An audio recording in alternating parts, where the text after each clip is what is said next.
Reading through the story again, I've come to realize that I've missed out on a couple of things. I've been missing a whole lot of things pretty much.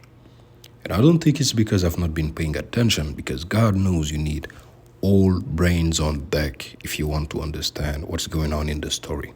The thing is, I think what I've been missing out on is something that's been going on in the background, sort of.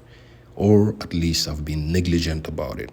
Because I've been paying attention to the characters, to the factions, to how the characters react. Because the characters in a Hunter x Hunter story is just that important of a plot point. But it doesn't mean that there was not some amazing characterization being done for this backdrop that is the kingdom of Kakin, the Kakin Empire. And it's been getting a slow, subtle characterizations throughout a whole lot of characters and a whole lot of backstories that I've not been truly paying attention to. I've just been keeping it in my mind so that I can associate it with a character. But the truth is, there is a whole lot of thing. It's its own thing in some way that is going to, in the end, have its effect on the characters. But the way I've been looking at it, I think I've been missing a couple of aspects. And these recent chapters, even more so, are proving that point, because characters like Morena come into play, characters like Bergson come into play, and they share their visions of Kakin, going from the propaganda side of Kakin, going from the oppressor side of Kakin, and also from the have-nots of Kakin, going from the judgmental side of Kakin. And I think that that's part of what makes the next group I need to be talking about so interesting. So I would invite you to come again when I address the next part of this short about the Justice Bureau.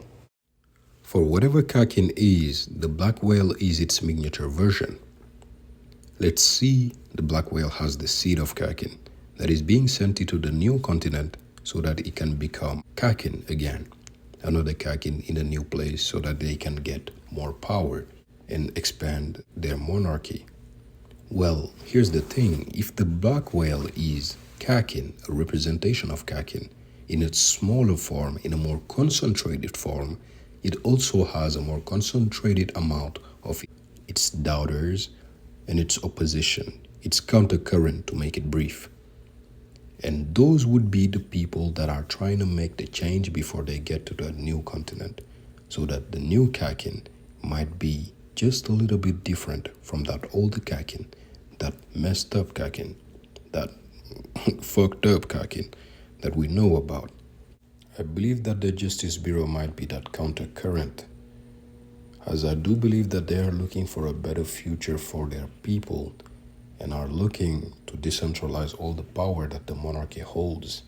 And why I say that is because we've seen that characters like Kaiser have an in-depth knowledge about the royalties and in-depth knowledge about secrets of the royalties, and we've not even seen the limits of them.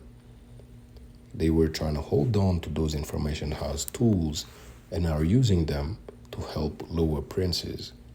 And I do also believe that they are the ones that went forward and helped characters like Morena get on the ship and their whole troop get on the ship as citizens, so that it makes it easier for them to cause mayhem. I do not believe that they are working fully with Morena in a way so that they can look forward to destroying the whole world. Now, I don't go that far, but I do believe that they are using her as a tool so that it makes it easier when the royalty in place is destabilized for them to install themselves and become more powerful and more reliable amongst the people.